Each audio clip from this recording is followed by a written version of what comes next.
अस्सलाम वालेकुम। आफाक फारूक की नए प्रोग्राम के साथ आपके सामने हूँ। कल का प्रोग्राम पसंद करने का सबसे पहले शुक्रिया। मौजू मेरा पाकिस्तान है, मगर मैं कोई बड़ा लॉन्ग व्लॉग नहीं करना चाहता। मेरा आज का जो टॉपिक है वो जमात इस्लामी के नए अमीर हाफिज नईमुर रहमान हैं, और जो जजों की कंट्रोवर्सी है, जो 6 जजों का ख़त है उस पर सुप्रीम कोर्ट और फिर चीफ जस्टिस की एक्सटेंशन की कहानी, हम इस पर बात करेंगे। इकॉनमी पर तो बात करना ही मुझे तो वक्त ज़ाय करना लगता है, मगर इस सिलसिले में कल आपको इंशाल्लाह एक अच्छा और बड़ा इंटरव्यू दिखाऊंगा कि मैं यहाँ पर बेसिकली इंटरव्यूज़ और फीचर और रिपोर्ट्स बनाने के लिए आया हूँ। सोशल एस्पेक्ट में किस मुल्क में एग्जैक्टली ज़मीन पर क्या हो रहा है। जो आपका मीडिया तो देखें सारा का सारा एलीट की खबरें हैं, उन्हीं की बातें हैं, उन्हीं की कंट्रोवर्सी है। जो ग्राउंड पर हो रहा है आम आदमी के साथ, वो किसी के इल्म में नहीं है। तो बहरहाल पहला मौजू है जजों का। देखें, जजों के जो खतूत हैं और जो उनके मुकदमों के फैसले हैं, इसकी पूरी एक कहानी है। सबको पता है कि हमेशा से जज और सियासतदान और हमारी ब्यूरोक्रेसी और हमारी आर्मी इस्टेब्लिशमेंट सब एक ख़ानदान की तरह रहते रहे। मैंने 85 की असम्बली से लेकर टूवर्ड्स मुशर्रफ दौर और मुशर्रफ से लेकर एंड तक सब अपनी आंखों से देखा हुआ है। मैं पर्सनल लेवल पर लोगों को जानता हूँ। कुछ जजेस जो हैं मोहतरम जनाब आसिफ ज़रदारी ने भर्ती किए हैं, तो कुछ जज पीछे कह जो बैठे हैं उनके कहने पे किए हैं, कुछ नवाज शरीफ ने किए हैं। मुझे नवाज शरीफ के कज़न ने एक वाक़या सुनाया। आपने सुना होगा कि जब 2009 में हुकूमत बनी है बेनज़ीर भुट्टो के जाने के बाद, तो 2010 में या 2011 में एक चीफ जस्टिस बने थे लाहौर हाई कोर्ट के, शरीफ नाम था उनका, जो मुझे याद है। और उन्हें सुप्रीम कोर्ट नहीं जाने दिया गया था, और मुस्लिम लीग नहीं चाहती थी कि वो चीफ जस्टिस के तौर पर रहे लाहौर हाई कोर्ट में। तो उनके कज़न ने मुझे वाक़या सुनाया था कि ये दरिये बिछाया करता था जाती उम्रा में बाकायदा, और काउंसलर हुआ करता था, और फिर उसे जज बनाया गया और वो चीफ जस्टिस तक पहुंचा। फिर एक लंबी कहानी है ना। एक जज न्यूयॉर्क आए, मरहूम हो गए, नाम नहीं लूँगा, बुरा लगता है, पीपल्स पार्टी ने भर्ती कराए थे।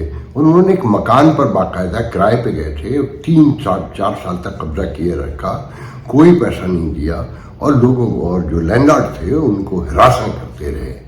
तो इस तरह के मैं दर्जनों वाक़या सुना सकता हूँ। फिर मैं आपको बहुत पहले ही सुना चुका हूँ कि जो तहरीक बहाली अदलिया थी, जिस दिन जनरल मुशर्रफ के सामने इफ्तिखार चौधरी पेश हुए हैं और उन्होंने एब्सोल्युटली नॉट कहा है, मेरे दफ्तर से बैठकर प्लॉटिंग के केस के सिलसिले में 1200 कनाल ज़मीन थी जो किसी बैंक की थी, और एक हमारे जानने वाले ने शनासन ने फाइल खरीदी थी।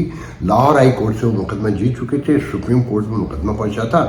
तो उन्होंने 2.25 करोड़ रुपए उस वक्त के चीफ कह रहा हूँ अटॉर्नी जनरल पाकिस्तान अब्दुल क़य्यूम मरहूम को भेजे थे, मलक अब्दुल क़य्यूम को, कि ये चीफ जस्टिस को जाने हैं।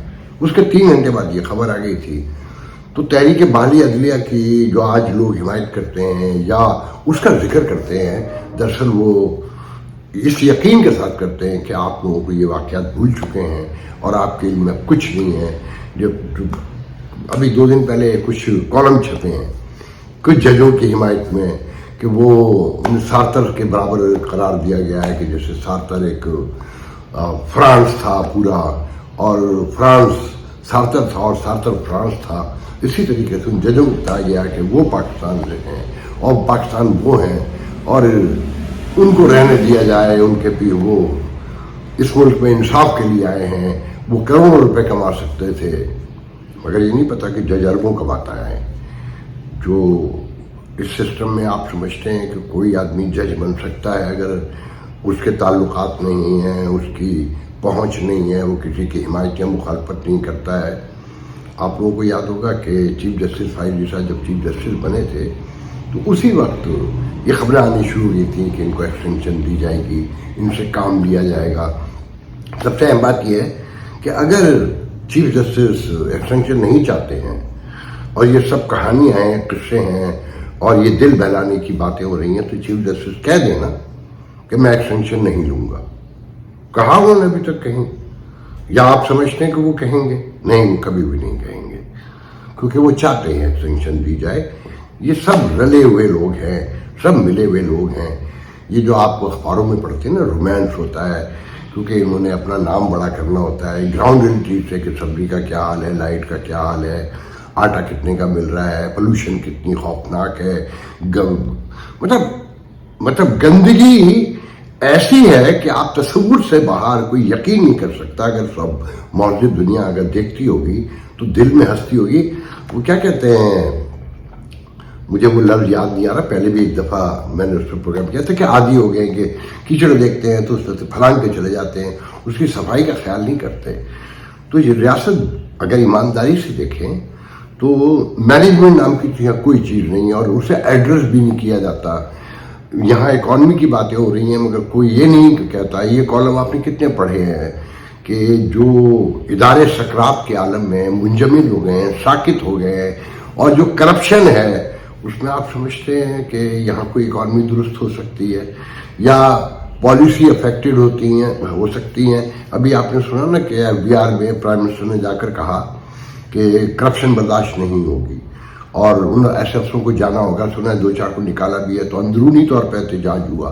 خبر یہ ہے کہ اندرونی طور پہ احتجاج ہوا، اور پھر ہٹو بچو ہو کے اور سوری کر لیا گیا اور ان کو ریلیف دے دیا گیا. اس سے پہلے بھی عمران خان صاحب کے دور میں جب بیوروکریسی میں دباؤ پڑا تھا، اگر آپ لوگوں کو یاد ہو تو سب ایک ہو گئے تھے، کام کرنا چھوڑ دیا تھا نیب کے حوالے سے اور مختلف حوالوں سے. یہاں ہمیشہ یہی ہوتا رہا ہے، اور نہ یہ مراد چھوڑنے کو تیار ہیں، نہ یہ مراد چھوڑیں گے. اور آپ اپنی زندگی میں نوٹ کر لیں کب سے اکانومی کی کہانی ہم لوگ سن رہے ہیں. ابھی میں ایک ٹیلی ویژن پہ دیکھ رہا تھا کہ ایک کمپین چل رہی ہے. اس ٹیلی ویژن کا کمال یہ ہے کہ جب حالات بہت دگرگوں ہوتے ہیں، کوئی بڑا واقعہ ہو جاتا ہے، تو وہ ایک بڑی رومانٹک سی آرٹسٹک سی کمپین لے کر آتا ہے اور اپنے نمبر بناتا ہے، اور سب اسے فالو کرتے ہیں، سارا میڈیا جو ہے. اور وہ اس کرپشن کے بانیوں میں شامل ہے کہ جناب ہم اتنا اگر ریونیو لے آئیں اور اس جگہ کٹ کر لیں، یہ سبسڈی دے دیں اور یہ سبسڈی نکال دیں، یہ ٹیکس پکڑ لیں اور کسانوں پہ ٹیکس لگا دیں، زراعت پہ ٹیکس لے آئیں، پراپرٹی پہ ٹیکس لے آئیں، تو اتنا خسارہ گھٹ جائے گا، پھر اتنا گھٹ جائے گا، پھر ہم پراپرٹی میں آ جائیں گے. یہ سب رومانس ہے. کیونکہ آپ نے کسی ٹیلی ویژن پہ سنا آج تک کہ بیوروکریسی کوئی کام نہیں کرتی؟ آپ کے جائز کام کے بھی آپ کو یقین ہوتا ہے کہ جا کر پیسے دینے اور اس کے منہ مانگے دینے. دیکھیں کرپشن پوری دنیا میں ہے، میں ہمیشہ سے کہتا ہوں، آپ سنتے رہتے ہیں، امریکہ میں بھی ہے، مگر جائز کام کے نہیں ہے. وہاں لائن لگائیے اور آپ کی ڈاکومنٹیشن اگر پوری ہے، جو وہاں کا پروسیس ہے اس کے تحت آپ کا کام ہو جائے گا. جتنا ڈیلے ہے وہ بھی آپ کے سامنے آ جائے گا اور اس کے اندر آپ کا کام ہو جائے گا.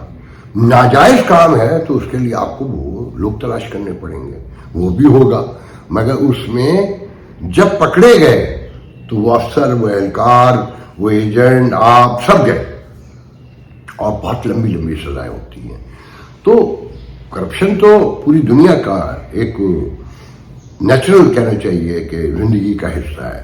یہ ایشو نہیں ہے. اصل یہاں ایشو یہ کہ بے حسی اور بے حیائی، بے شرمی جسے کہتے ہیں نا، وہ عروج پہ چلی گئی ہے کہ سب کو یہ یقین ہے کہ ہم نماز پڑھیں گے گناہ معاف ہو جائیں گے، ہم حج پہ جائیں گے، عمرے پہ جائیں گے، ہمارے گناہ معاف ہو جائیں گے. مگر میں تو یہ کہتا ہوں کہ ہمارے آخری نبی حضرت محمد مصطفیٰ صلی اللہ علیہ وسلم کا جو اصل میسیج ہے وہ شاید یہاں پہنچے ہی نہیں. کہ دیکھیں یونٹی، ڈسپلن اور کلیننس، یہ 3 میسیج ہیں بیسک، باقی سب پیرافرینیا ہے.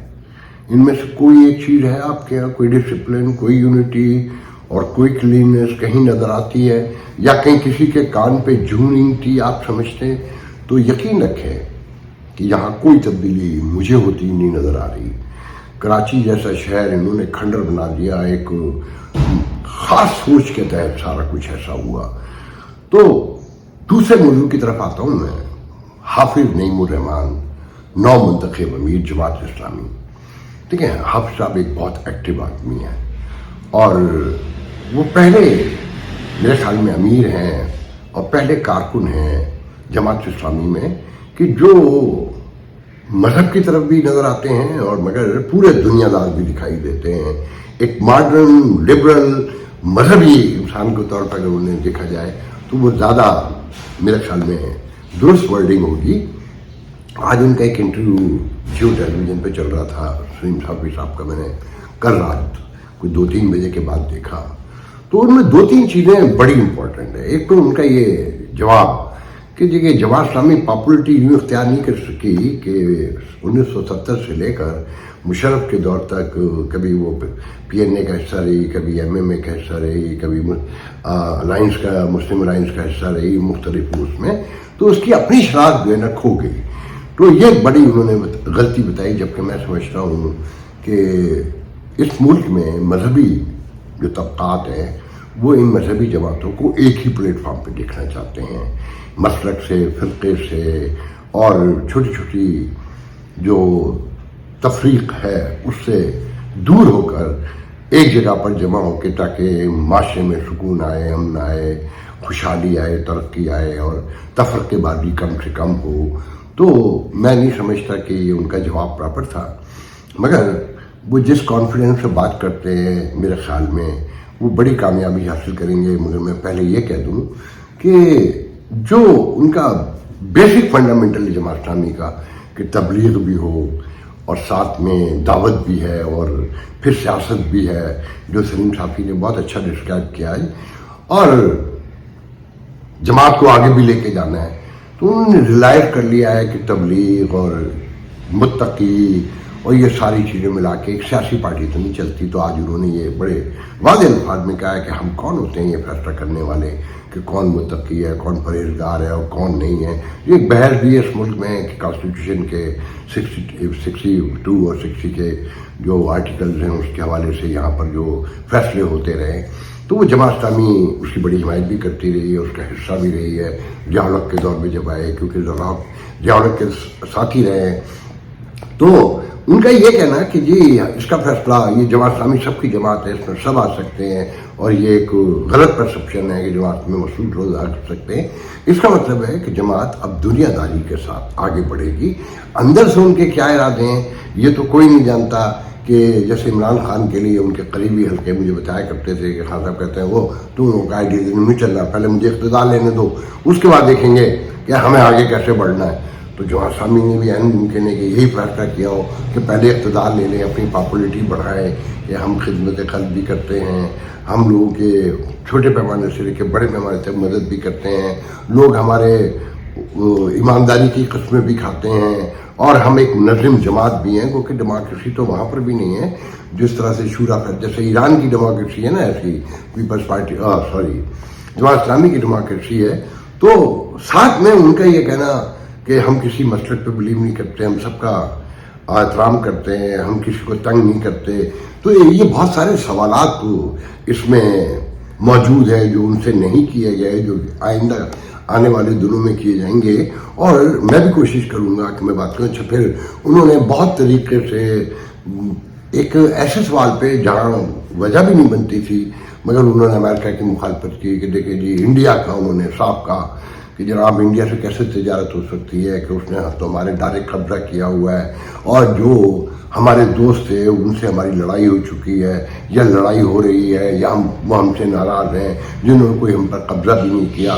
तो उनसे दोस्तियां करके दोबारा, जैसे ईरान का नाम लिया उन्होंने, सेंट्रल एशिया का लिया, चाइना का उन्होंने हवाला दिया। उन्होंने ये नहीं बताया कि चाइना उन पर पहले एक बार इल्ज़ाम लगा चुका है कि सिंकियांग में मुसलमानों की मदद के हवाले से, और यहाँ से डेलीगेशन भी गया था और हुकूमत पाकिस्तान को बताया गया था कि जमात इस्लामी वहाँ सपोर्ट कर रही है। तो जमात इस्लामी को भी सिंकियांग के चाइनीज़ जो हैं, मुसलमान चाइनीज़ जो हैं, उनकी अब कोई फिक्र नहीं है। दुनियादारी की बात है, अब इक़्तिदार चाहिए, इक़्तिदार के बाद यहाँ तब किस तरह से तब्दीली लाएंगे, वो क्या नक्शा पेश करेंगे। जैसे इमरान खान डेमोक्रेसी के रास्ते बादशाहत कायम करना चाहते हैं और असम्बलियों को बांझ बनाना चाहते हैं, तो यह मुमकिन है कि जमात इस्लामी ने भी कैसा फैसला किया हो। मगर मैं एक बात कहूँगा कि हाफिज़ नईमुर रहमान जाने वालों के मुकाबले में हमारे लाला सिराज मौलाना सिराजुल हक तो बड़े मरंजा मरंज से, बहुत सीधे साधे मासूम से आदमी थे। उनके लिए जमात इस्लामी के एक बड़े दानिशवर ने, जो मेरे पुराने दोस्त भी हैं, कहा कि देखो सियासी जमातें जो हैं उनका लीडर जो होता है सियासी होता है, और जो मजहबी जमात होती है उसका लीडर मजहबी होता है। हमारा अलमिया ये है कि ना हमारा लीडर सरबराह जो है सियासी है और ना मजहबी है। तो मौलाना एक मासूम आदमी थे, उससे पहले मुनव्वर हसन एक एक्सट्रीम उस पर थे, तालिबान के हवाले से, अलकायदा के हवाले से, अफगानिस्तान की वार के हवाले से, मुख्तलिफ चीज़ें वो सबको मालूम है। तो उससे पहले काजी हुसैन साहब भी सारे इल्म में सबके, फिर मियाँ तुफैल, और फिर मौलाना मौदूदी, जहाँ से ये तहरीक शुरू होती है, ये सियासी जमात बनती है और तब दावत भी देती है, ये सारी चीज़ें। तो हाफिज साहब पे ये कहना कि देखें जी, इनसे लड़ने का मतलब तो ये है कि हमें कोई उंगली कर रहा है, कोई हमें चढ़ा रहा है और वो अमेरिका हो सकता है, इस तरह की गुफ्तगू करना है। मतलब अमेरिका की दुश्मनी वाजिब है, फर्ज है, और जमात इस्लामी उसके बगैर रह नहीं सकती। अब जबकि आप पूरी ईमानदारी देखें, बानी जमात इस्लामी मौलाना मौदूदी के जो ख़ानदान है आधे से ज़्यादा अमेरिका में रहता है। मौलाना खुद का इंतकाल वहीं बफलो में हुआ, अपने एक साहबजादे के घर में।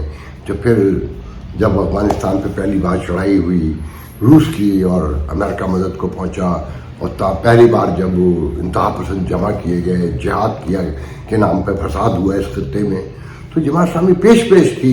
अब इनका अमेरिका से क्या, ये तो बहुत डिटेल की बात है, फिर कभी करेंगे, मगर ये ध्यान में रखें कि जमात इस्लामी का हुलिया तब्दील होने जा रहा है। जमात इस्लामी एक आम सियासी जमात बनने जा रही है, और उसने शायद कहीं आला सतह पर फैसला कर लिया है कि नहीं जनाब, ऐसे तो इक़्तिदार नहीं मिलेगा, 2-3 सीटें भी मुश्किल से कभी मिलती हैं, कभी नहीं मिलती हैं। ये कहना कि जनाब जब हम आगे बढ़ने लगते हैं, जब हम जीतने लगते हैं, तो हमें रोक दिया जाता है। हाफिज ने इनमें जो बयान किया था वो तो सबको रोक दिया जाता है कि भाई इस दफ़ा तुम्हें देंगे, इस दफ़ा तुम्हें देंगे, मगर जमात इस्लामी को, मौलाना फजल रहमान को मखसूस 2-4 सीटें देनी होती हैं, जमात इस्लामी को वो भी नहीं मिल पाती। तो जमात इस्लामी को बैठकर ये सोचना चाहिए था बेसिकली कि लोग हमें ईमानदार समझते हैं, मैं भी समझता हूँ, मेरे बहुत सारे दोस्त हैं, और मैं पैसों के मामले में, अपनी बात के मामले में, किसी वादे के मामले में मैं उन पर ज़्यादा एतबार करता हूँ। मगर जब बात ये आती है कि नहीं जनाब हम बताएंगे कि रहना कैसे, अब ये काबिल कबूल नहीं है। लोगों को फैसला करना है कि वो किस तरह रहना चाहते हैं। जो बुरे तरीके से रहना चाहता है उसे लेट देम डू इट, ताकि उसे वो खुद रियलाइज करे मैं किस तरह रहना चाहता हूँ, आप किस तरह रहना चाहते हैं। इसका फैसला, ज़ाती ज़िंदगी का फैसला कोई रियासत नहीं कर सकती।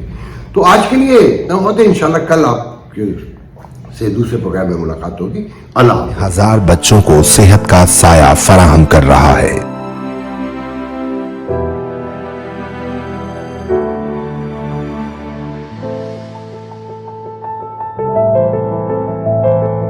एक कलम के जरिए कौम की खिदमत और मुल्क का नाम रोशन करने वाले सीनियर सहाफी, कॉलम निगार और दानिश्वर मुन्नू भाई की शिरकत सुंदस फाउंडेशन के लिए संगे मील साबित हुई, और मुन्नू भाई ने एक बाप बनकर इन मरीज बच्चों के सर पर अपना दस्ते शफकत रखा।